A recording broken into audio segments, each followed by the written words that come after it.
Bom, pessoal, boa tarde. Eu sei que já é 1 hora, Lili e Cris, mas o Vanderlei não chegou, não sei quanto tempo mais a gente espera.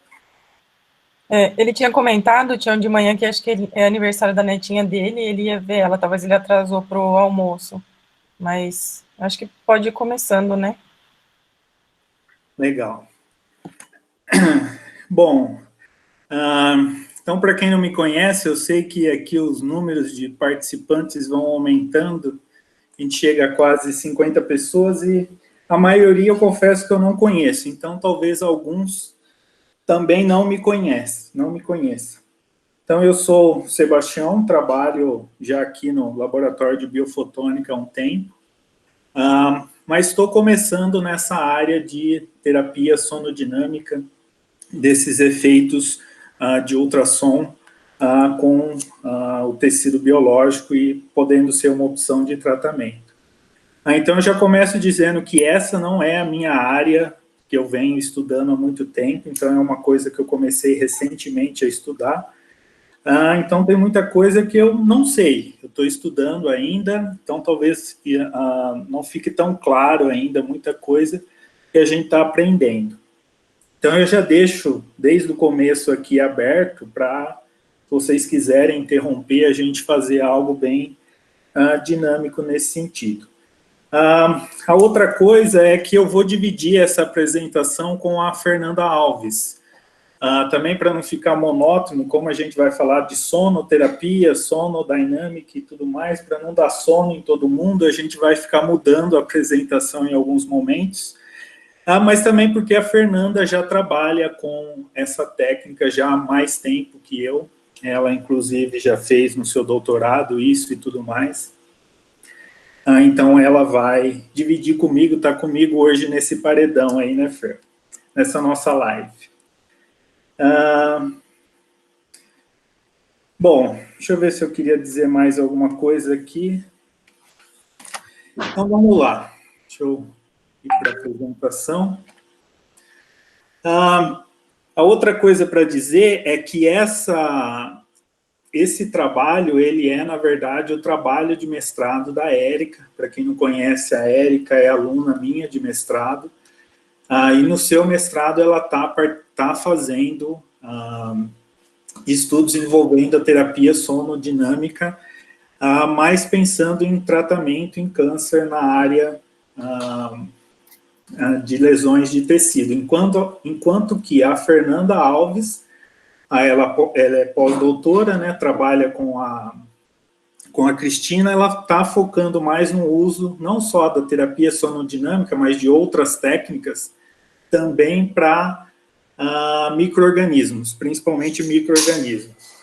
Eu escutei alguém mexer aqui na minha porta, talvez tenha sido o Vanderlei que tenha chego. Bom, então, só para vocês conhecerem quem está trabalhando no grupo mais diretamente, então, nessa área. Eu vou começar a apresentação fazendo uma visão geral aqui do que eu acho dos trabalhos do nosso grupo, né? Eu fiz uma busca rápida aí, se a gente procurar lá no Web of Science pelo termo fotodinâmica, por Panhato, aí a gente tem quase 200 trabalhos, eu sei que isso está subestimado, né? São muito mais trabalhos que esses só quase 200 aí, e a gente sabe que é um sucesso, todo o grupo aí já levou isso para trabalhos clínicos, principalmente em câncer de pele e não melanoma, tanto humano quanto a parte de veterinário. Eu sei que tem muita gente que está assistindo, que é o pessoal de veterinário, e também é importante lesões por HPV. Então, a gente tem que dizer que a terapia fotodinâmica no nosso grupo já há 20 anos é um sucesso total, e um exemplo é o programa PDT Brasil, apesar do Conitec não achar lá toda aquela história, mas eu considero que a gente é bem sucedido nessa área de terapia fotodinâmica. Mas eu acho que alguns vão concordar, se alguém não concordar, a gente pode conversar sobre isso, mas que a gente ainda tem alguns desafios, algumas coisas que a gente ainda precisa melhorar, e é por isso que todo mundo aqui está fazendo a sua pesquisa. Então, eu vejo que, por exemplo, na área de câncer, a gente ainda tem alguns desafios para tratar lesões mais internas, né? E lesões como melanoma. A gente viu o seminário da semana passada falando sobre toda a problemática do melanoma, de se tratar esse tipo de lesão, além das lesões internas. Então, o que a gente tem feito ultimamente, né? Passando algo geral aí, a gente tem buscado novos protocolos para reduzir o tempo de aplicação, aumento dessa eficiência dos protocolos atuais. Então, tem toda a linha de novos fotossensibilizadores com síntese ou com encapsulamento, nanoencapsulamento. Essa forma de entrega de fotossensibilizadores, né? Através de, por exemplo, as microagulhas. Na parte da luz, tem os novos dispositivos aí de iluminação, o Home PDT, o Cerca e etc. Aí também tem as iniciativas no melanoma usando os clareadores. Será que a gente vai resolver com os clareadores esse tipo de lesão? E tem a parte também de uso da fototermia, né?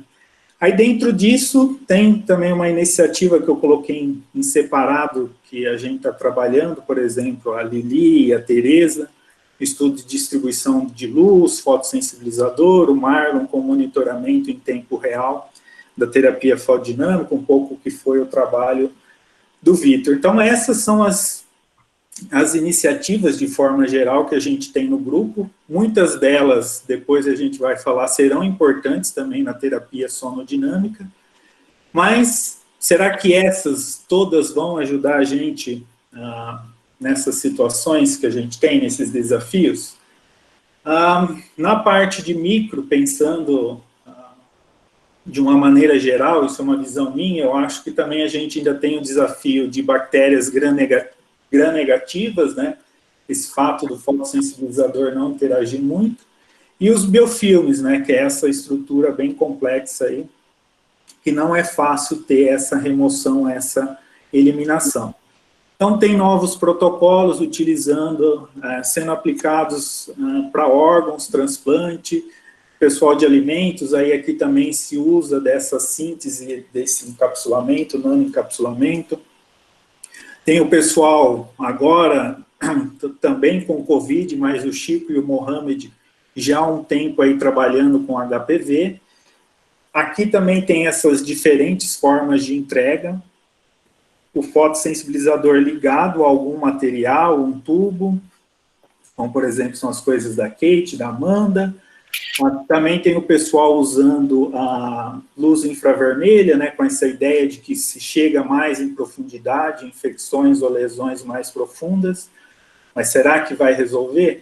E a outra coisa é também a combinação de técnicas, né, ozônio, UVC e tudo mais, mas esses ainda são os desafios. Então a pergunta que a gente faz é, será que a terapia sonodinâmica pode ser uma opção para alguns desses desafios? Então, é uma coisa que o nosso grupo está começando, mas a gente comparar lá, de PDT são quase 200 trabalhos, de sonodinâmica a gente tem um, lá que é o da Fer Alves, já nessa área onde a gente está entrando. Bom, se a gente fizer uma busca para ver o que o mundo trabalha, esse gráfico aqui também é lá do Web of Science, a gente buscar por essas duas palavras-chave, a gente vê que o estudo de PDT, o uso da luz, é muito maior. Esse ano, muito provavelmente, vai alcançar aí 4.000 trabalhos, incluindo artigos, resumos, capítulos de livro e tudo mais, enquanto que a área, só procurando ali por Sonodynamic, não chega a 200 trabalhos, talvez esse ano chegue a 200 trabalhos. E aí, combinando um outro termo que se relaciona um pouco mais a essa área, o sonochemistry, aí também é uma área muito pouco pesquisada no mundo. Então, é uma coisa bem aberta que a gente ainda precisa entender e precisa saber se ela vai resolver alguns desses desafios. Talvez aquilo, ela não vai ser padrão ouro para tudo, mas em quais situações ela pode ajudar e quais são as suas limitações e possibilidades, né? Como tudo tem vantagens e desvantagens, é isso que a gente está buscando entender para chegar nesses parâmetros. Bom, como começou essa história de ultrassom aqui no grupo? Bom, não sei se tem alguém aí, mas começou com o pessoal de fisioterapia, né? O pessoal de educação física. Então, tem os trabalhos lá da Fernanda Alves, do Toninho. Estou vendo que o pessoal aqui da Santa Casa não está. Mas foram eles que trouxeram, e aí até lendo agora, mais recentemente, aí com a Érica, com a Fernanda, isso era uma coisa que eu não sabia, mas eu vi que essa técnica de ultrassom é muito já utilizada, só o ultrassom, né? Já é muito utilizada, já é algo bem estabelecido aí para quem é da área de fisioterapia e utiliza essa técnica. E aí o que teve aqui de inovação no grupo há um tempo atrás foi combinar a luz, né, o efeito que a gente sabe de fotobiomodulação, que a gente também tem trabalhos importantes, combinando com a sono, com o ultrassom. Então, surgiram esses equipamentos aí, muitos já devem ter ouvido falar do tal do ultralaser, e aí, principalmente, a Fernanda trabalhou em vários artigos, estudando essa sinergia de ultrassom e laser aí, em artrite, em osteoartrite, em um monte de coisa. Aí uma coisa interessante que eu achei é que essa combinação de ultrassom e luz já vem no grupo já há um tempo, desde 2010 já tem alguns trabalhos aí do Vanderlei com o pessoal da área de odonto. E aí, mais recentemente, então, do grupo tem o trabalho da Fernanda com a Pavarina lá de Araraquara. Mas, se a gente olhar na literatura, apesar de ser uma técnica ainda pouco pesquisada, a gente vê que sempre tem um ou outro artigo importante, eu vou mostrar outros ao longo dessa apresentação, mas tem um aqui que eu achei interessante, que é o uso dessa combinação sono e foto para suco de laranja, e aí tem trabalhos de gente importante ali, como o Hembley e outros nessa área. Então, essa foi uma introdução aí, talvez um pouco longa, deveria ser mais rápido, mas agora a gente vai começar exatamente no que é o seminário.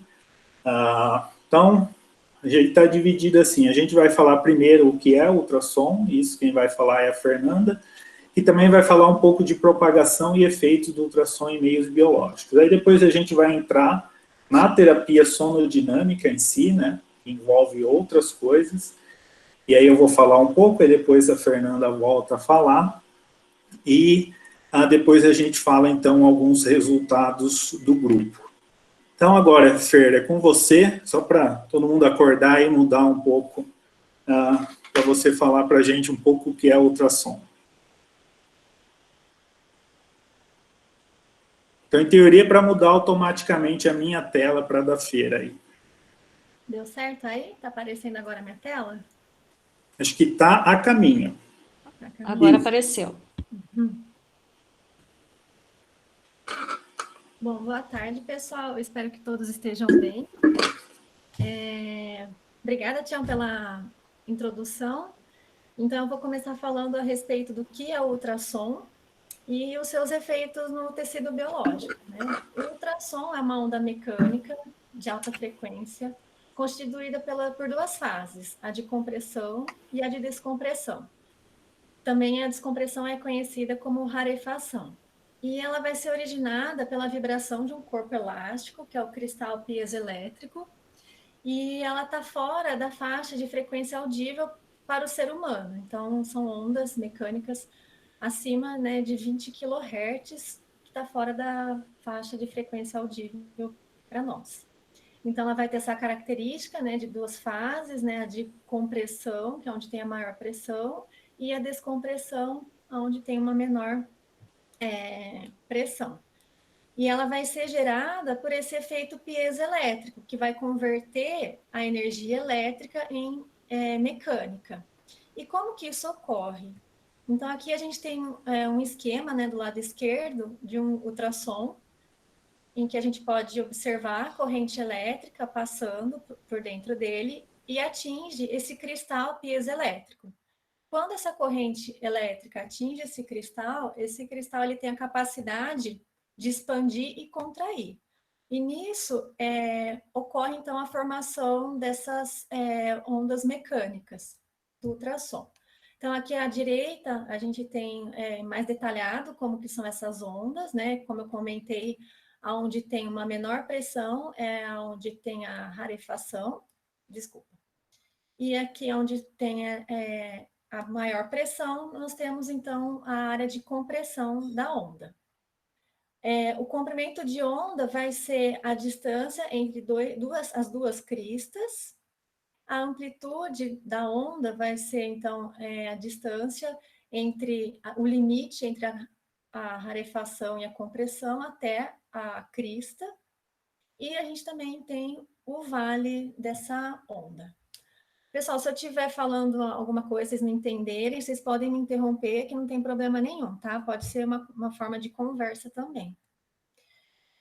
E essa onda, ela vai poder se propagar de duas formas no tecido. Em tecidos moles, geralmente, ela se propaga de uma forma longitudinal, então é nesse sentido.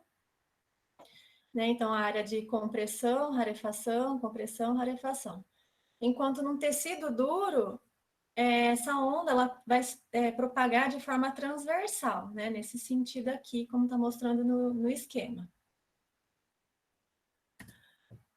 Essa imagem mostra como que é um feixe de ultrassom. Então, ela vai ter uma área de maior intensidade, que é a área mais próxima ao cabeçote, né? Mais próxima ao cristal piezoelétrico, mas também vai ter uma área, né, mais distante, que vai ter uma menor intensidade. E dependendo dependendo da frequência do ultrassom, ele vai esse feixe vai penetrar mais ou menos no tecido. Então, por exemplo, um ultrassom de 1 MHz, ele vai penetrar mais no tecido do que um ultrassom de 3 MHz. Além disso, o feixe também vai mudar a característica do feixe. Então, o de 1 MHz, ele é um feixe mais divergente, ligeiramente divergente, né? Enquanto que o de 3 MHz é um feixe mais colimado. Essa tabela mostra, então, algumas características do perfil dos feixes, dependendo do comprimento, dependendo da frequência do ultrassom.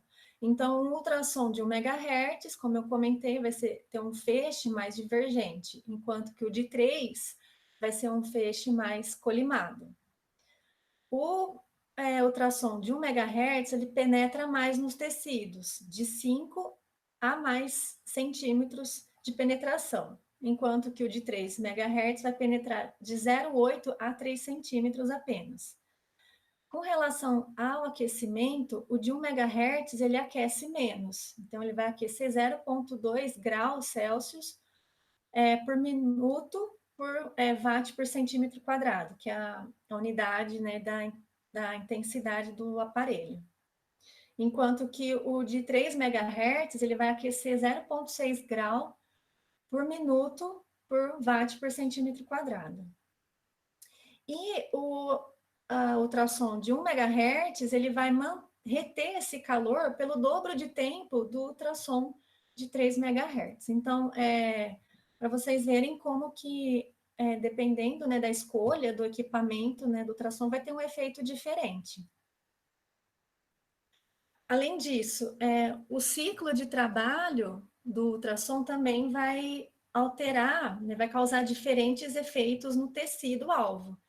Então, o ciclo de trabalho, né, que a gente chama de dead cycle, que pode ser de 10% a 100% de ciclo, vai desencadear diversos fatores, né, diversos eventos na célula, no tecido-alvo. Né? Então, por exemplo, quando nós trabalhamos num ciclo de até 20%, que é aqui do lado esquerdo desse fluxograma, ele vai causar efeitos não térmicos. Então, até 20% de ciclo são eventos não térmicos, que vai aumentar, né, a liberação de íons livres.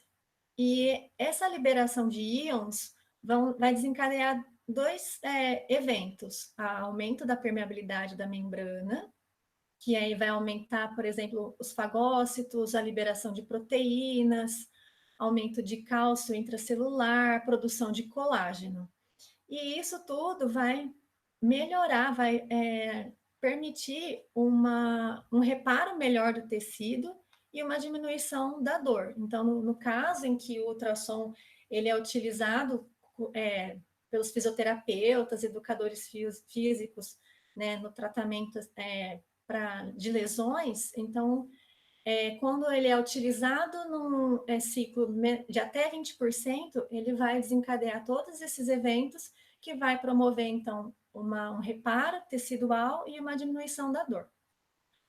Continuando aqui no fluxograma, também podem ter, então, um aumento da capilaridade, e isso vai aumentar o fluxo sanguíneo e a oxigenação, então a entrega de nutrientes para aquele tecido-alvo.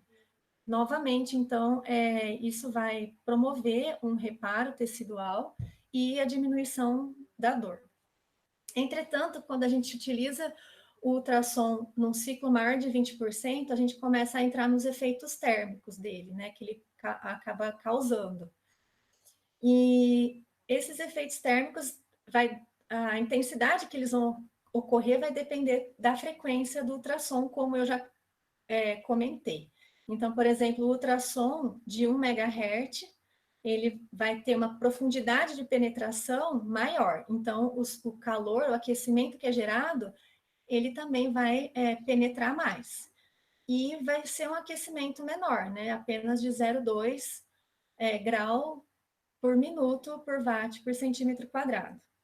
Enquanto que o ultrassom de 3 MHz, ele penetra menos. Então, o seu calor, que também é produzido, vai penetrar menos, vai penetrar de 0,8 a 3 centímetros. E o calor que é gerado é maior, afinal, é um calor que vai ser gerado, vai ser distribuído numa menor área. Então, o calor gerado vai estar numa menor área, então vai aquecer mais. Então, vai aquecer até 0,6 grau por minuto por watt por centímetro quadrado. E esse aquecimento que é gerado também vai ser responsável pela diminuição da dor e também na melhora do processo do reparo tecidual.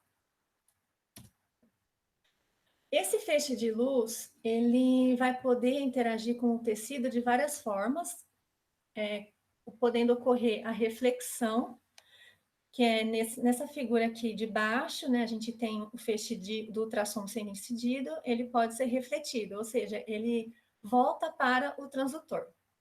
Também pode ocorrer a atenuação desse feixe de luz. A atenuação é quando ele passa o tecido e tem uma diminuição, uma perda da sua potência.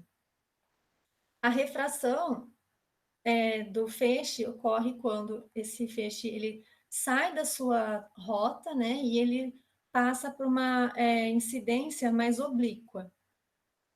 Também pode ocorrer o espalhamento, como, por exemplo, nesse esquema, nessa figura aqui de cima, em que o feixe do ultrassom, ele encontra, por exemplo, um vaso sanguíneo, e esse feixe, então, ele vai ser espalhado no momento que ele, para diversas direções, no momento que ele encontra as células, né, que estão passando ali dentro desse vaso sanguíneo. Pode ocorrer também a absorção, né, nesse caso tem a transformação da energia acústica em calor, e dependendo do tecido, vai ocorrer uma maior absorção ou menor. Então, por exemplo, o músculo absorve o dobro do feixe do que a gordura. Então, o músculo ele é mais aquecido do que a gordura. Também pode ocorrer o fenômeno de cavitação, que é dividido em inercial e não inercial, que o Sebastião depois ele vai explicar melhor esse fenômeno, né, de cavitação, que é a formação de microbolhas, né, com alta energia. E a propagação desse feixe pode ter uma certa resistência, que é calculada pela impedância acústica, né? Ela é medida pela impedância acústica. Então, o feixe de ultrassom, ele pode ter uma maior dificuldade ou menor dificuldade, dependendo do meio que esse feixe está sendo aplicado. Então, por exemplo, o ar, nessa tabela aqui abaixo, o ar é um meio mais fácil do feixe de ultrassom se propagar.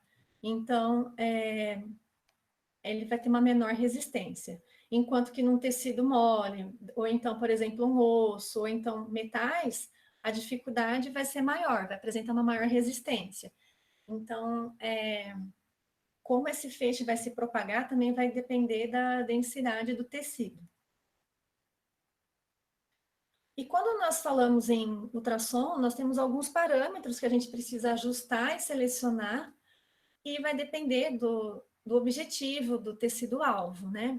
E a gente tem que ter conhecimento sobre esses parâmetros que estão envolvidos. Então, a frequência, como eu comentei, que dependendo se é de 1 MHz, vai penetrar mais no tecido. Então, seria mais indicado para o tratamento de uma lesão mais profunda do que o de 3, que penetra menos. A intensidade, né, que é do aparelho também, que é a unidade de medida de watt por centímetro quadrado, e o modo operacional, que pode ser contínuo ou pulsado. Então, o contínuo é quando essas ondas elas são formadas o tempo todo. O pulsado é quando o aparelho ele vai trabalhar por períodos de ciclo. Então, por exemplo, nessa figura, 10 milissegundos, né, de tempo que o aparelho está trabalhando. Desses 10 milissegundos, tem a formação de pulso em 2 segundos, enquanto os outros 8 segundos, o aparelho está desligado. Então, nesse caso, nesse exemplo, o aparelho está trabalhando com 20% de ciclo, ou seja, 20% do tempo ele está formando, né, esses pulsos, e os outros 80% do tempo está desligado. Então, é um outro parâmetro a ser ajustado. E também o tempo total de tratamento.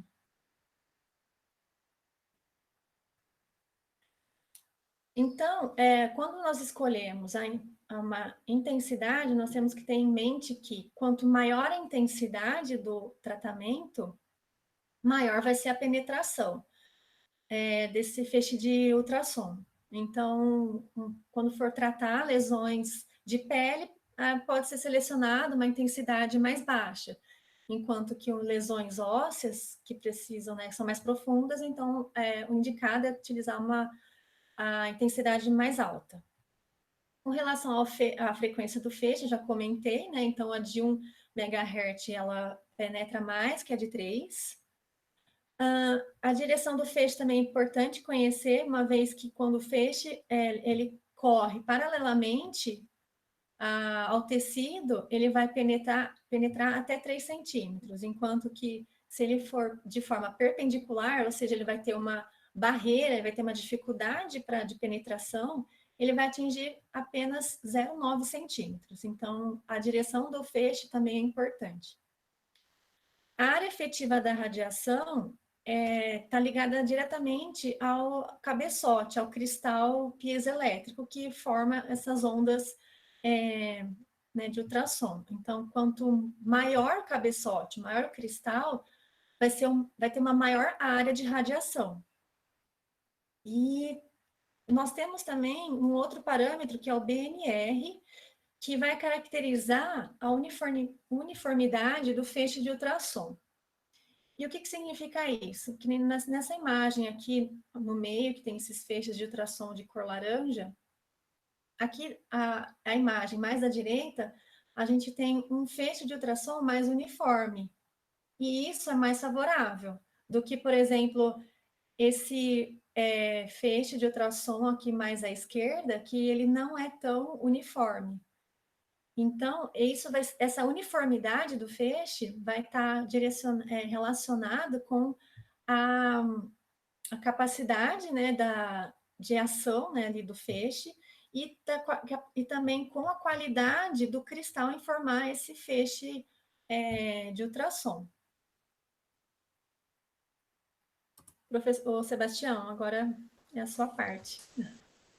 Bom, então legal, agora vamos retomar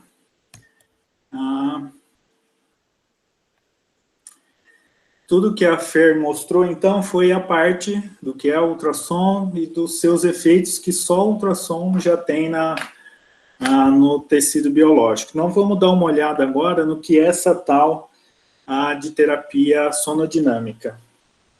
Todo mundo está vendo a apresentação? Voltou? Sim. Sim? Ô, Tião, deixa eu só perguntar uma coisa, porque realmente os grandes usuários e todo o conhecimento que se tem mais, né, como vocês estavam comentando, é principalmente na área de fisioterapia, né? Então, por isso que eles focam mais em músculo, ossos, tal, né? E na parte mais de, sei lá, dermatológica e outros tipos de órgãos, tem também um pouco melhor esse detalhamento? Então, o que tem, Cris, que é até o que eu deixei aqui um slide, que é essa técnica conhecida como ultrassom focado de alta intensidade, que é aquele que eu acho que a gente já ouviu falar, que usa também para pedra no rim, algumas coisas assim. Tem alguns trabalhos que utilizam para eliminação de gordura e tudo mais. Então, tem alguns outros usos do ultrassom, só que nesse caso ele tem essa diferença, que eles chamam que é de alta intensidade e também focalizado. Mas você acha que daí esses parâmetros, principalmente aquecimento, penetração, modifica muito? Ou eu acho que principalmente com relação ao aquecimento, você vai ter um aquecimento, como ele é focalizado, né, muito maior em uma determinada região do que em outras. E aí os parâmetros, essa frequência, se a gente for pensar, é a mesma coisa que a nossa frequência na luz visível ou o comprimento de onda, né? Então, 1 MHz vai ter também a mesma absorção e espalhamento, sim. diferente do 3 MHz, né? Só que aqui nesse tipo de uso, que não usa molécula, aí ele está focalizado. Então, tem muitos outros estudos que só utilizam ultrassom. Um exemplo é esse, mas tem esse, o uso maior é esse de baixa intensidade, que é o que a Fer comentou, que leva a todos aqueles efeitos. A gente sabe bem como a luz interage, como que ela converte em calor, isso nós conhecemos. Como que o ultrassom converte em calor? Que calor é uma vibração essencialmente molecular. Então, vamos... É uma boa pergunta, é o que a gente quer responder. É essencial, senão a gente não entende nada aqui. Converte em calor como, quem absorve. Por que tem região que absorve mais ultrassom do que outra? É baseado o quê? Em densidade somente? Isso, é intensidade. A densidade é quase 1 para todo o tecido biológico. Sim, tanto em intensidade quanto na frequência do ultrassom, né? O que ele vai colocar ali para agitar, para... Oi? Mas por que um tecido absorve mais que o outro? Eu acredito que são características do tecido, como a Fer mostrou. Cada tecido tem uma quantidade de água, tem uma certa estrutura, uma certa característica, que levam a, por exemplo, a gente ter aquele fator lá chamado de impedância acústica. Cada tecido vai ter uma interação diferente com o ultrassom, uma propagação diferente. Mesma coisa da gente pensar na propagação do som em líquidos, em sólidos, né? Tem essa diferença. Então, se um tecido ele tem aspectos mais para o lado de líquido ou mais para o lado compacto, de sólido, a gente tem um outro tipo de propagação dessa onda, né? E aí isso é dependente tanto da intensidade quanto da frequência, né? Essa impedância que é o mesmo se a gente pensar também de eletrônica aí, de uma onda se propagando, dessa resistência dependendo da frequência que tem no tecido. Bom, mas antes, só voltar aqui para o que a gente propôs nesse nosso roteiro. Então, só para dizer o que é terapia sonodinâmica, que muita gente tem sonhado e pensado no que é isso. Todo mundo sabe da PDT, então precisa ter uma molécula, um fotossensibilizador, que vai ser ativado por luz. A ideia da sonodinâmica é ativar essa molécula por ultrassom e aí desencadear uma série de eventos após isso, que vai levar à morte celular. Então, vamos dar uma olhada no que são esses eventos. E aí, aqui, só para relembrar, como a Cristina já perguntou, a gente não pode confundir com essas outras técnicas que não utilizam uma molécula externa, não utilizam um sono-sensibilizador aí. Então, esse é muito mais por aquecimento focalizado, onde eu vou ter dano num tecido devido ao aumento da temperatura. Então, cavitação, se a gente olhar aí até na internet, ela tem outras definições na área de estética. Como muita gente diz, é um tratamento não invasivo, ajuda a reduzir gordura localizada. Mas em física, a gente, para entender um pouco esse conceito de cavitação, tem que lembrar de uma coisa, que é esse diagrama de fase aqui, que não sei se eu acho que a maioria talvez nunca tenha visto em detalhes isso, mas é um diagrama que normalmente aqui a gente coloca a temperatura e a pressão, e aí para cada temperatura e pressão eu posso saber a fase que essa substância vai estar. Então, o mais comum é, por exemplo, a gente ter o diagrama de fase da água, aí a gente sabe em que temperatura e em que, se a gente souber uma temperatura e souber uma pressão, a gente sabe qual vai ser o estado líquido, vapor ou sólido. Isso de uma maneira bem simples, né? Então, uma coisa que a gente pode ter, pensando nesse diagrama, é dado uma certa pressão, por exemplo, a pressão atmosférica, a gente sabe que se sair de 0 graus, a gente sai da fase líquida e a gente sai da fase sólida, vai para a fase líquida e depois vai para a fase de vapor, então mantendo-se a mesma pressão. Mas a gente pode ter uma outra situação, mantendo a mesma temperatura e mudando a pressão, a gente também pode sair, por exemplo, do estado líquido para o estado de vapor. Então, nesse diagrama aqui, se a gente fixa numa determinada temperatura e o que eu vou mudar agora é a pressão, então eu também posso sair do estado líquido para o estado vapor. E aí isso, se a gente vê, é essa brincadeira, que talvez alguns já tenham feito, já tenham visto, que é quando a gente pega, então, a seringa, põe um pouco de água e diminui a pressão, se formam essas bolhas. Então, isso é o que a gente conhece como cavitação, que é, então, o fenômeno de vaporização do líquido pela redução da pressão. No caso da cavitação em si, ela se aplica quando esse líquido está em movimento. Então, por exemplo, quando a gente tem lá uma pá de um barco, de alguma coisa que ele está em movimento debaixo da água, a gente cria uma zona de baixa pressão durante o seu movimento, e aí se formam essas bolhas, porque eu diminuí a pressão, então eu saio do estado líquido e vou para o estado... Desculpa, mas não entendi, não. Por que então forma regiões pontuais de baixa pressão devido a esse negócio aí? Explica então, aí um pouco melhor, vai.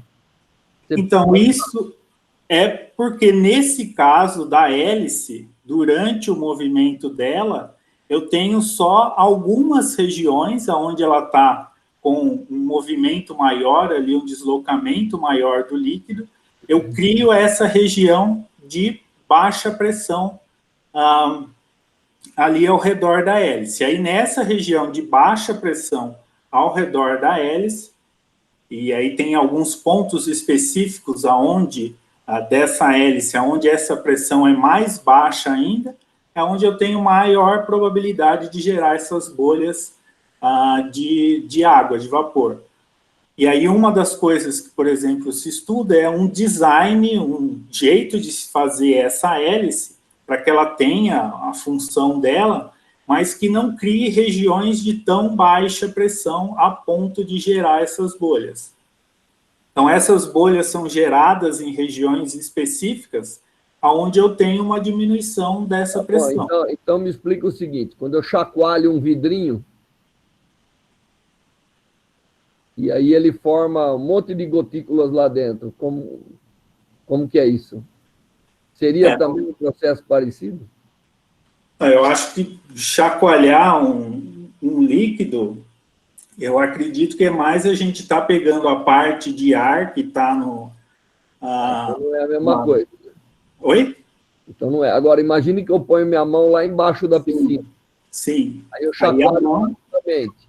Aí se você deslocar a mão com uma velocidade grande a ponto de criar uma zona de baixa pressão que rompa ali a parte do diagrama de fase para sair de líquido para gás, a gente gera o vapor de água. Então, mas me parece o líquido é um meio contínuo, né? Não seria algo assim? Vamos ver aqui. Porque eu acho que uma boa parte do pessoal nosso aí quer entender por que forma essas cavitações, né?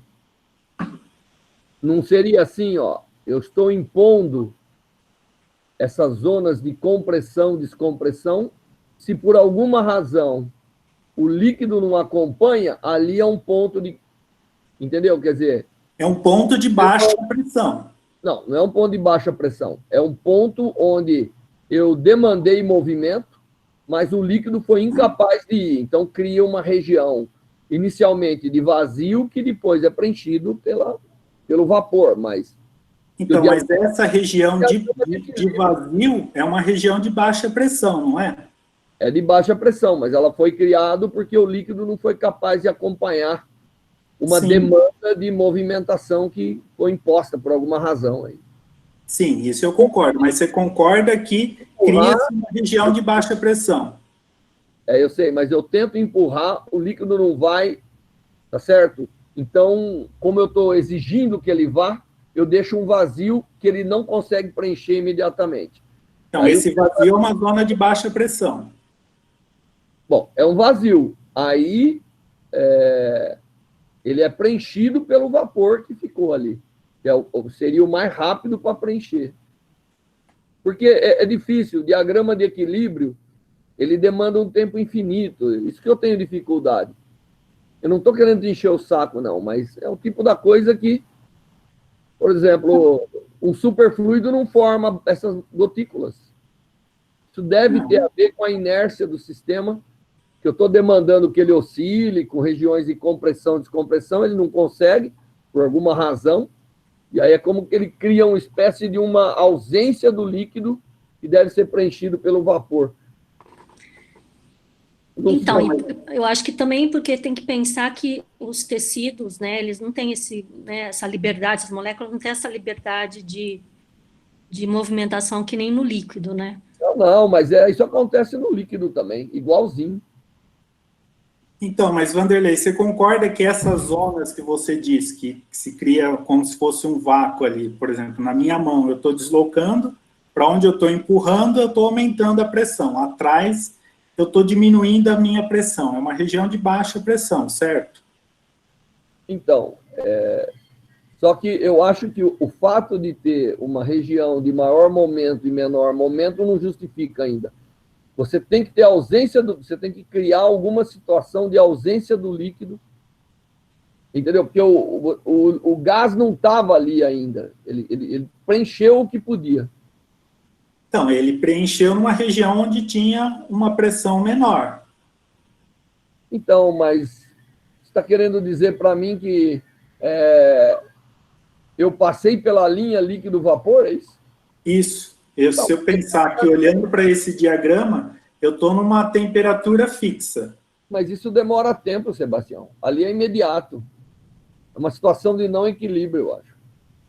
Mas como assim demora tempo? Isso, por exemplo, nessa história da seringa, é gerado essa bolha ali, a hora que eu crio uma baixa pressão. Se eu líquido e eu fizer vácuo na parte do ar, eu tiro o ar. Ele vai borbulhar. Imediatamente ele vai... Não, ele vai borbulhar porque ele tem ele tem gás dissolvido. Mas vamos imaginar que só tivesse um líquido perfeito. Ele vai preencher com vapor imediatamente, você acha? Eu acho que vai demorar um tempo, mas não é um tempo da ordem de minutos. Eu acho que em questão de segundos, a gente já fez esse experimento, a hora que você tira, põe um líquido que tem uma parte de ar, você retira primeiro o ar, faz o vácuo, depois sim retira o ar dissolvido nesse líquido, mas depois chega um momento em que você começa a vaporizar, sim, esse líquido, não começa? Começa e demora um tempo. Mas esse tempo, o que você diz? É horas? Isso é... Não, é horas, mas aqui nós estamos falando em tempo realmente, escala pequena. Bom, tudo isso eu estou falando para dizer que a gente não sabe, eu não sei muito bem como a cavitação se forma. Então, um caminho de explicação é justamente esse. Eu diminuo a pressão, no caso da hélice aqui, então, o deslocamento dela faz eu ter uma diminuição de pressão em alguns pontos, e aí ali do diagrama de fase eu saio da parte líquida para a parte gasosa. Ô, Sebastião. Diga. Francisco. O Vanderlei está certo que uma onda sonora é uma onda que envolve o deslocamento das moléculas, seja ela do meio ou qualquer lugar. Então você vai ter um deslocamento grande de um lado e de outro lado a rarefação, e isso pode gerar essas microbolhas. Agora, então, mas essa rarefação é uma região de baixa pressão, não é? Então, mas, Chico, o que ficou lá era o vapor que estava em equilíbrio com o líquido? Ou simplesmente é um vapor novo que formou? Eu acho que é um vapor novo que formou. Bom. É um vapor novo que evapora pelo fato que você tem uma região de baixa pressão e ali formam... naquela região. Agora, Vanderlei, uma outra coisa, você falou sobre... só para esclarecer, existe... já que eu tenho moléculas que se deslocam, né, e aí nesse caso é muito rápido, existe transferência de energia por choque. Quer dizer, você dá graus de liberdade de vibração da molécula simplesmente chocando uma molécula com outra. E em gás, isso ocorre em alta temperatura, acima de 500 graus, mas eu acho que o aquecimento que você falou, como que a gente gera o aquecimento, é exatamente nessa transferência de energia por choque, em que a molécula passa de um estado vibracional para outro, devido a esse choque inelástico entre as moléculas. Eu concordo, a colisão molecular tem muito a ver com as coisas aí, que é isso que eu, inclusive, tenho discutido. Isso. Mas não vamos interromper, desculpa aí, Sebastião, é que isso aí... Não, pode ir. Desculpa também, Sebastião. Eu não entendo a coisa básica ainda, eu acho que eu tenho que fazer meu homework. Não, o seminário é justamente para isso, para eu trazer o que eu entendi. Eu confesso que não tenho, talvez, tanta bagagem básica como vocês têm aí, mas é uma coisa que eu entendo. Aqui, só para mostrar um resultado que eu achei para contribuir com isso, é que esse limiar aí para gerar o threshold depende da concentração de ar dissolvido ali, né? Então, quanto mais ar a gente tem dissolvido aqui, ele está mostrando, por exemplo, em água pura, nessa frequência de ultrassom, mais fácil é eu gerar essas bolhas, né? Então, isso também é dependente da concentração de ar ali disponível. E dentro dessa bolha, para dizer que tem sim a possibilidade de ter tanto vapor, então a pressão de vapor do líquido, quanto também de ter o gás dissolvido. Isso no modelo mais para frente ali que eu vou mostrar, são duas possíveis coisas de ter dentro dessa bolha. Eu não estou, talvez isso não tenha ficado claro, dizendo que essa bolha é 100% do vapor do líquido, por exemplo, o vapor de água. Essa bolha pode ter também a presença de moléculas de ar, de alguma outra molécula, oxigênio, nitrogênio e tudo mais. Aí a formação dessa bolha vai depender dessa concentração de ar ali no tecido. Bom, eu ia passar um vídeo, mas eu só vou mostrar alguns pontos Eu acho que eu já mostrei um vídeo depois, como a gente já está se adiantando, dessas bolhas sendo formadas dentro do mar com o movimento desse navio. Mas ali do camarão, o que acontece é, no caso que você comentou, né, Vanderlei, de deslocar a mão dentro da água, se você se deslocar isso de uma forma tão rápida como ele desloca, gera essa bolha aí. Bom, para dizer que tem livros e muitos estudos, até coisa que já há mais de 100 anos o pessoal vem estudando, então já se fez todo um modelamento de considerar ali, como eu falei, a pressão do gás, a pressão do vapor, a pressão do ambiente, aí levar em consideração transformações termodinâmicas, aí ele considera, por exemplo, processos adiabáticos, e aí já tem uma equação, já que vem lá desde o começo do século passado, de Rayleigh e Plasser, que modelaram esse raio dessa bolha, né?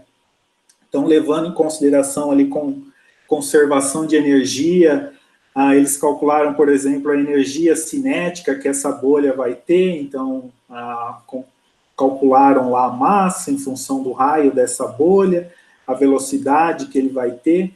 Então, eles tiram a energia cinética, tiram alguns parâmetros e chegam nessa equação, que é uma equação de mecânica dos fluidos bem conhecida, que é essa equação diferencial que modula, né, que modela o raio dessa bolha, né, considerando a bolha esférica dentro de um determinado fluido.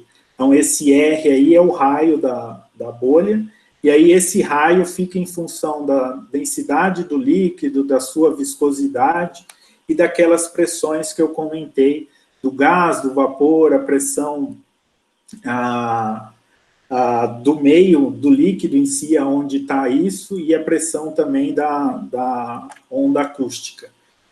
E aí o pessoal, baseado nesses modelos, nessas considerações, tem muita literatura disso fazendo simulação. E aqui só mostrando, por exemplo, um gráfico, aqui ele mostra a temperatura em função do tempo e o raio em função do tempo. Então, vamos supor que a bolha aqui comece com um raio da ordem de 7 micros, fazendo uma dinâmica de evolução, essa bolha vai chegar a um ponto que vai diminuir, e aí se calculou esse aumento da temperatura do fato de você fazer essa transformação termodinâmica. Então você sai de algo, de uma temperatura ali da ordem dos 300 Kelvin, e aí chega da ordem de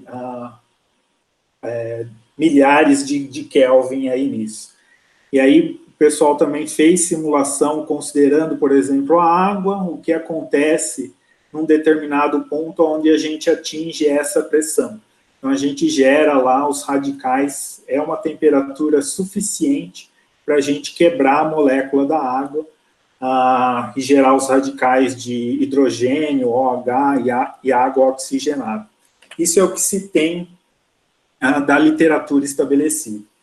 E aí, voltando algumas ilustrações daquilo que a Fernanda comentou, de cavitação estável e dita também não inercial, ou cavitação transiente e inercial. Então, na estável, as bolhas não explodem, no caso da inercial, elas explodem devido a essa propagação. E aí tem um monte de estudo buscando entender um pouco agora do porquê que dentro dessa bolha se forma a luz, que é esse processo conhecido como sonoluminescência. Então, tem vários estudos, já desde a década de 70, porque dentro dessa bolha, a hora que ela explode, a gente vê uma luz sendo gerada. Eu também tinha um vídeo, mas a gente deixa isso para um outro momento.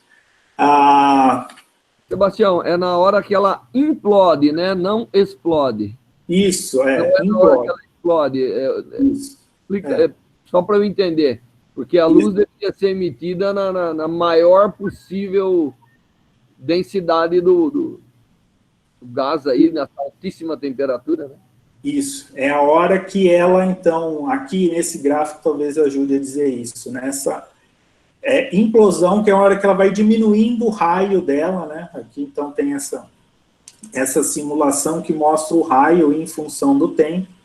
Então, a hora que você chega num ponto de instabilidade, onde eu vou diminuindo o raio, e aí eu gero esse ponto quente. É uma grande implosão, né? Isso, implosão. E aí, alguns estudos, essas simulações e tudo mais, dizem que chega a esses 5.000 graus Kelvins e 1.000 bar. Bom, aí aqui, para comentar que saiu uma revisão bem recente da literatura do Gang Zheng, lá de Toronto, onde ele faz toda uma discussão do que é a terapia fotodinâmica e do que se sabe até o momento. Então, além daquela geração de luz que ocorre a hora que você implode a bolha e chega naquela alta pressão e na alta temperatura, um outro possível mecanismo é a quebra, como eu disse, da água e de algumas outras ligações moleculares de moléculas como do sensibilizador. Então, se a gente pensar que dentro desse meio ali a gente vai ter alguma molécula, como a porfirina, como a curcumina e tudo mais, quando ela chega, atinge essa temperatura e essa pressão, a gente pode quebrar ela, e aí sim gerar alguns radicais que vão contribuir para a destruição das células.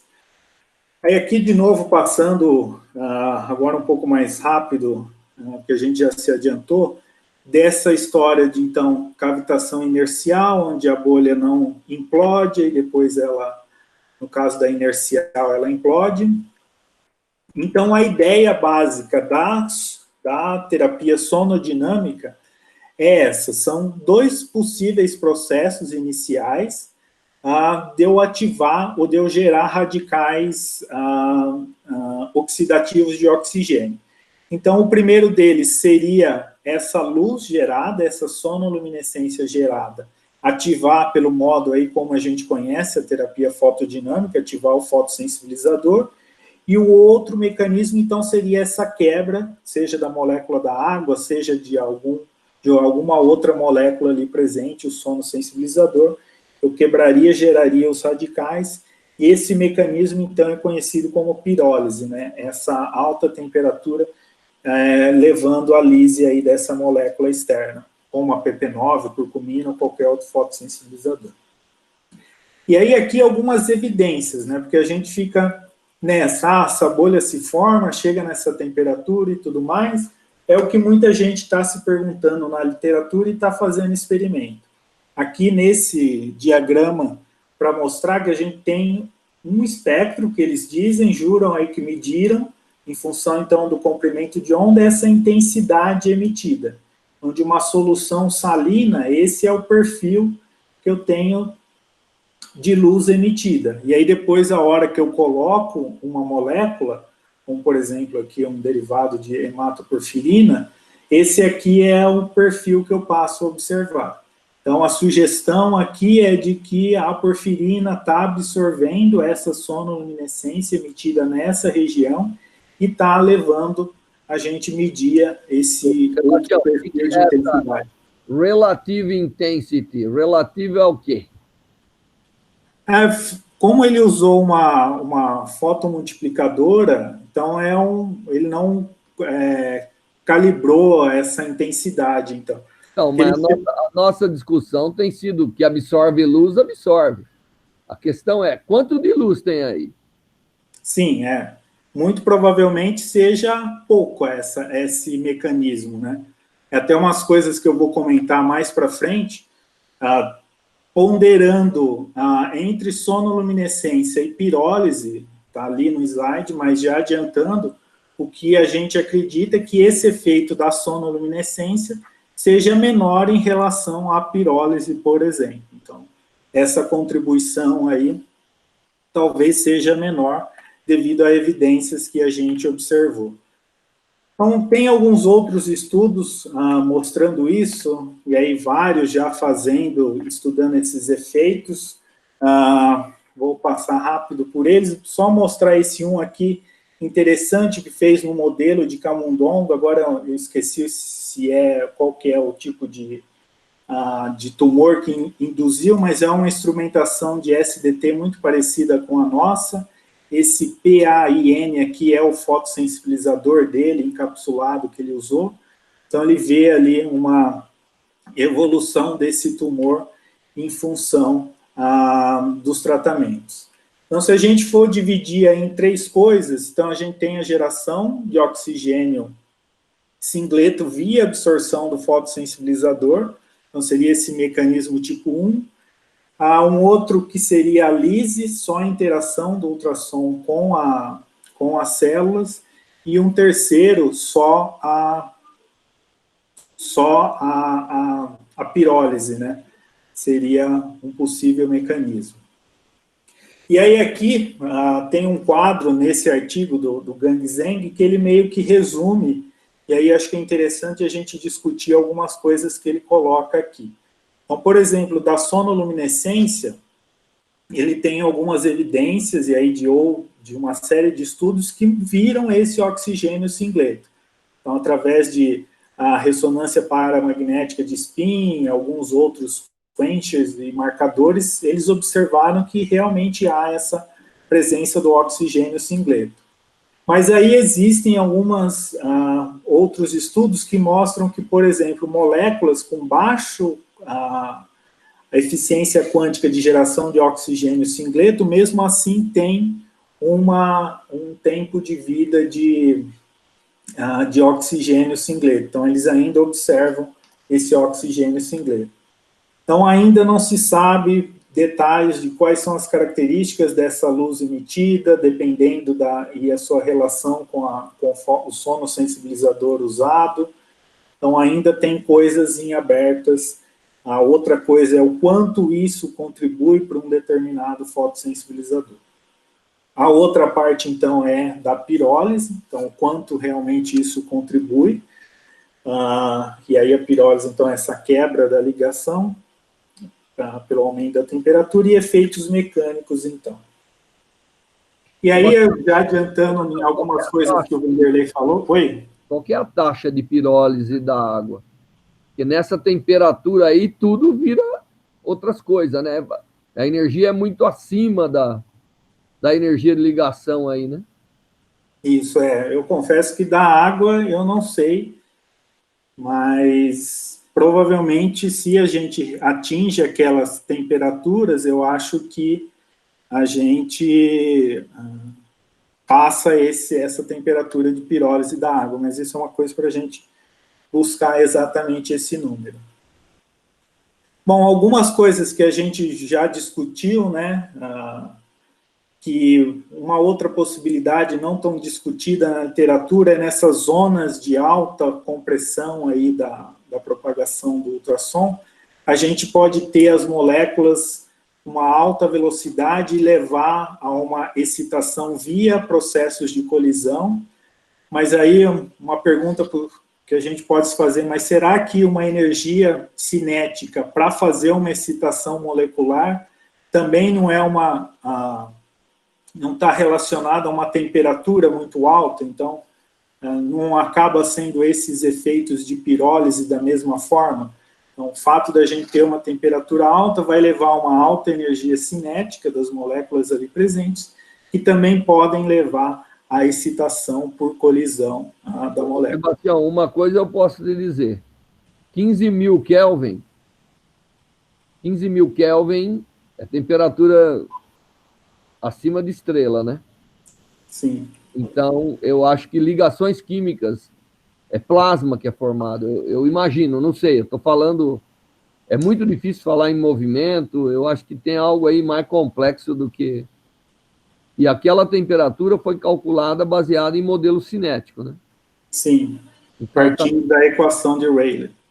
O meu grande problema é que eu sei menos do que posso afirmar. Isso que me deixa incomodado aí nesse tema agora. Mas se a gente olhar na literatura, é todo mundo nessa mesma situação.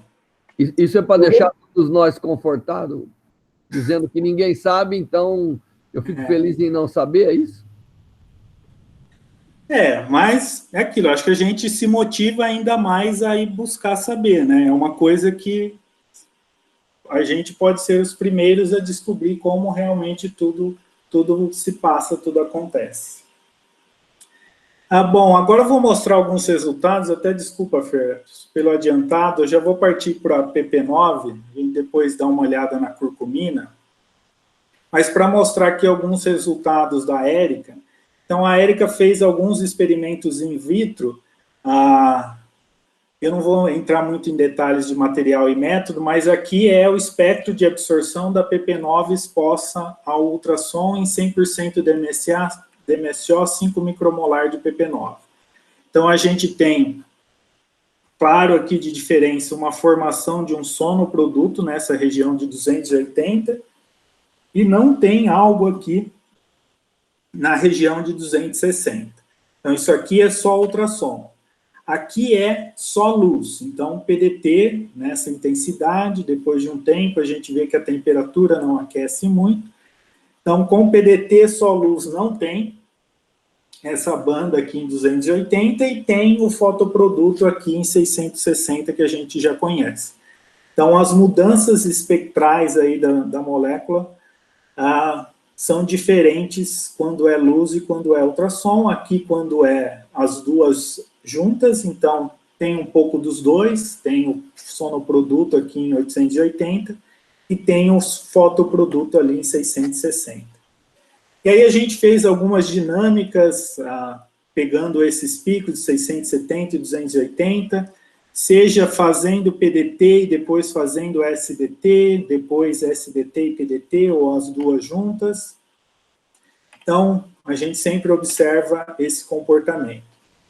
Já partindo para quantificando aquelas taxas, então se a gente fitar ali daquelas curvas, os coeficientes de degradação, né, que a Érica que fez, então uma primeira coisa que a gente nota é que quando a gente faz o SDT, a combinação de ultrassom mais luz, os dois juntos, a gente tem uma taxa de degradação mais ou menos igual de quando a gente fez cada um dos experimentos individuais. Então, aqui nessa tabela, a primeira linha aqui é da combinação dos dois, experimental, e aqui é a comparação dos dois somando, né, fazendo a adição das constantes. Então, o que a gente observa é que é realmente bem próximo quando a gente faz a iluminação e ultrassom no mesmo tempo. O que é diferente é quando a gente faz antes PDT e depois SDT, ou vice-versa, e essa taxa aqui, ela é muito menor. Então, aqui quando é o experimento, tem uma taxa aí aproximadamente metade do que é quando a gente simplesmente soma as duas constantes. Então, ali foi para uma intensidade só, aí depois uma coisa que a gente comparou foi esse sonoproduto em função da concentração. Então, será que quanto mais PP9, mais sonoproduto a gente gera? A gente observou, na verdade, que não. Esse sonoproduto, essa absorção em 280, ela já ocorre somente no DMSO. E ela é maior quando a gente só tem o DMSO. Então, o que a gente acha que esse sonoproduto, na verdade, é do DMSO ou é da água dissolvida ali no DMSO presente. Então, quando temos PP9, esse sonoproduto, ele acaba sendo menor. Então, quanto menor a concentração de PP9, maior é a presença da banda em 280. Mas a outra relação que é direta é que quanto maior a presença da banda de 280, maior é a degradação. Se a gente olhar lá aquele pico de 407, ele degrada mais quanto menor a concentração. Aí aqui a gente fez gráficos dessas constantes em função da concentração. Então, o que a gente conclui dessa parte é que os processos de sono e fotodegradação são diferentes, porque a gente vê que os espectros de absorção são diferentes. E aí fica a pergunta, né? Se fosse preferencialmente aí via sonoluminescência, deveríamos ver o fotoproduto em 660? Então, isso já talvez leva àquilo que já foi comentado, que a sonoluminescência não contribui muito para esse processo de sonodegradação. Absorção em 280 são radicais livres? Quais? Isso é uma coisa que a gente ainda precisa descobrir. E também descobrir a melhor condição para gerar esses radicais livres. E aí, para passar também rápido, que a Érica fez experimentos em animais, fazendo PP9 também, passando ala, né, injetando ala para geração depois de PP9 em fígado de rato, tecido homogêneo. Uma coisa aqui que a gente vê é que a degradação, então medindo a fluorescência da PP9 pós-tratamento, a gente vê que em SDT tem uma degradação, mas não é tanto assim. PDT também existe uma degradação, mas quando é o SPDT, essa degradação ali, a observação do pico da PP9 é menor. Isso aqui a gente ainda não sabe se é algo extremamente ligado à degradação da PP9 ou se é alguma outra alteração no tecido que leva a gente a ver menos esse sinal de fluorescência da PP9. Aí aqui são as peças de fígado de rato, e aí a gente está terminando de fazer essas lâminas para processar esses dados para a Érica defender num futuro próximo. Então, o que a gente tem de conclusão até agora? Aí, de novo, peço desculpas a Fernanda, que a gente não entrou muito na curcumina, mas o que a gente sabe? Que o ultrassom já induz efeitos no tecido biológico, só o ultrassom. Existe degradação da PP9 somente devido ao ultrassom, em um processo não térmico, porque a gente não vê um aquecimento tão grande. O que a gente observou? Que esses espectros de absorção são diferentes de PDT e SDT. Experimentos da Fernanda com curcumina e SDT mostram que temos uma inativação. E a gente viu também necrose nos fígados só devido ao ultrassom. Então, o que a gente precisa responder? É aquilo que já foi colocado, né? Qual que é a proporção e a influência de cada mecanismo, que é o que a gente está estudando. A sonoluminescência, muito provavelmente, ela contribui de maneira pequena para esses processos, enquanto a pirólise, opinião de momento, é que ela talvez contribua mais. E aí tem esses outros efeitos só do ultrassom, que é sonoporação e etc., que podem também estar levando a um maior uptake do fotossensibilizador. Uma coisa que a gente quer saber é qual que é o perfil de necrose e o DTH. Não sei se todo mundo que está aí ainda ouvindo lembra, mas quando a gente faz a PDT no fígado ou em qualquer lesão, a gente tem uma diferenciação muito grande. Por exemplo, aqui é uma lâmina HE de fígado de rato, aqui a luz de cima para baixo, a gente tem bem delimitado uma região onde houve necrose. É bem 8 ou 80, necrose, tecido saudável, então onde a gente atingiu o DTH, tá abaixo dele temos necrose e acima não temos. Então, o perfil aqui é bem definido.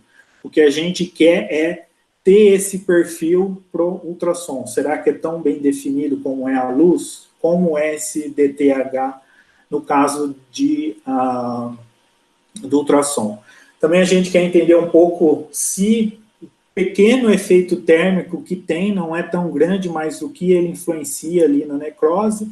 Também entender um pouco de proporção de necrose e apoptose. E uma coisa mais química e fundamental é entender, então, quais são as características de um bom sono fotossensibilizador. Será que ele precisa ter muitos radicais ali para ter essa geração mais eficiente, essa morte do tecido? Bom, era isso. Antes só de terminar, abrir para perguntas, agradecer o pessoal que coloca a mão na massa, a Érica, que virou agora doutora em trabalhar com os ratinhos, que teve a ajuda da Jordânia, da Michele, do Dirceu, e a Fernanda está acompanhando a gente nos trabalhos de sono PDT. É isso, minha gente. Perguntas?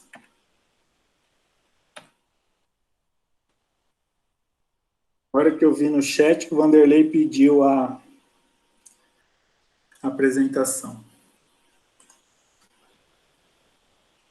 Aliás, eu acho que a gente poderia mandar ou a versão completa ou uma mais simplificada para todo mundo, porque a gente pode dar uma olhada depois. Eu, no caso aí, gostaria completo, mas eu acho que as pessoas em casa, às vezes, tendo um pouquinho, pode, quem tem interesse, né? Uhum. Será enviado. Bom, Mas... Sebastião, aqui é o Chico. Fala, Chico. Eu só queria dar os parabéns pela apresentação e o novo formato, assim, de colocar outras pessoas para falar. Eu achei isso muito legal. E gostei muito da apresentação e o seu trabalho está de parabéns, viu?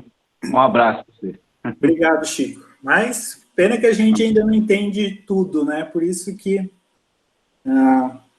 acho que aquilo que o Vanderlei comentou antes, né? Acho que a gente precisa...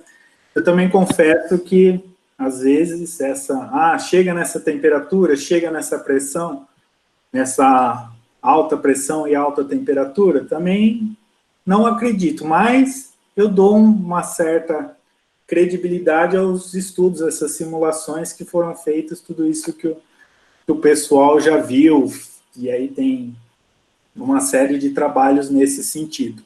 Mas é uma coisa em aberta, e aí voltando lá aquele começo, aquela motivação que eu coloquei, por que a gente está nisso? É porque eu acho que ela pode ajudar em alguns daqueles desafios que eu coloquei, de biofilme, de lesões mais internas e outras coisas. Um caminho a mais aí do que a PDT para a gente estudar muito bem os fundamentos e partir para alguma aplicação, né? Mas está ótimo. Valeu, Chico. Mais alguma pergunta? Sebastião, é o Lucas, tudo bem? Diga, Lucas. Sebastião, uma pergunta. Quando você disse aí que toda vez que aparecia aquela banda 280 nanômetros, aumentava a degradação, correto? Isso, o que a gente observou, deixa eu voltar aqui. Então, essa relação aqui. Então, o que a gente, deixa eu ver se esse anterior é melhor. Então, vamos olhar aqui antes esse. Está vendo que só o DMSO, não sei se dá para ver bem aí, mas ele já gera bem esse sonoproduto aqui, certo? E aí aqui é a máxima concentração que a gente colocou.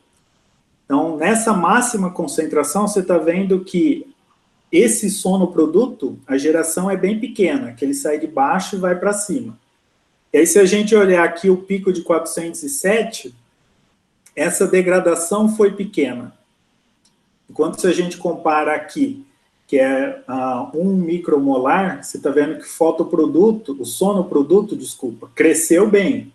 E teve uma maior degradação aqui, ó, tá vendo? O pico saiu daqui e veio para cá.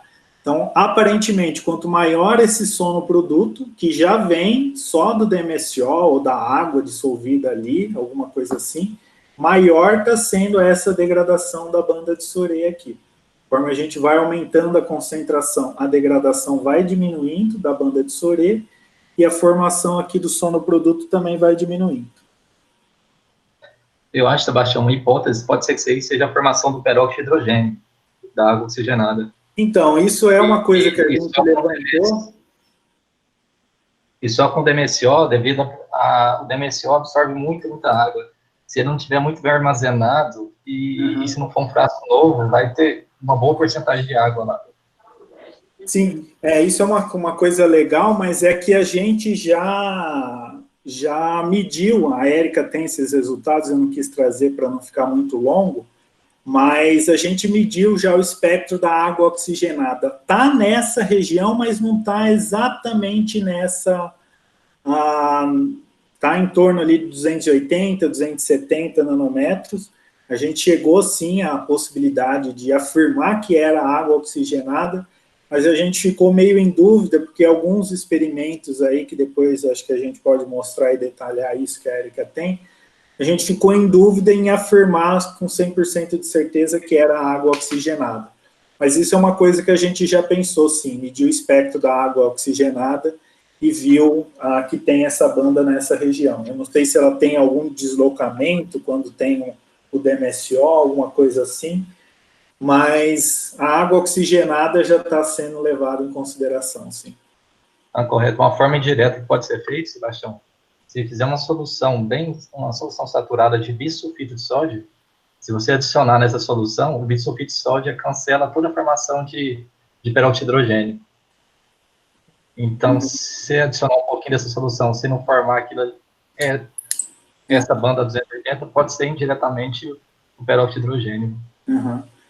Eu concordo. Isso aí é uma parte que a gente vai fazer posteriormente, mas a nossa ideia é, sim, colocar esses sequestradores de oxigênio, de peróxido, de várias coisas, mesmo as sondas, né? A Fernanda já colocou ali sonda de oxigênio, de radical livre, a gente quantificar melhor com essas sondas, né? O problema é que sempre que a gente, quando coloca uma sonda, a sonda também gera um efeito, né? Então, colocar essas outras moléculas, a gente sempre tem que pensar se ela vai ajudar, vai funcionar como um sequestrador, ou se ela vai acabar também gerando alguma coisa, não sei se você me entende, mas é uma coisa que a gente pensou, mas por enquanto a gente decidiu não fazer, porque tem que levar em consideração o efeito dela ali no meio. Né? Correto. Parabéns aí, Sebastião, pelo trabalho do pessoal. Eu sei que atrasou bem hoje aí. Ainda tem uns últimos guerreiros aqui. Mas é isso, não sei se tem mais alguém. A gente encerra a nossa live. Muito bom. Só avisando, então, semana que vem a gente vai ter o seminário da Jordânia, tá bom?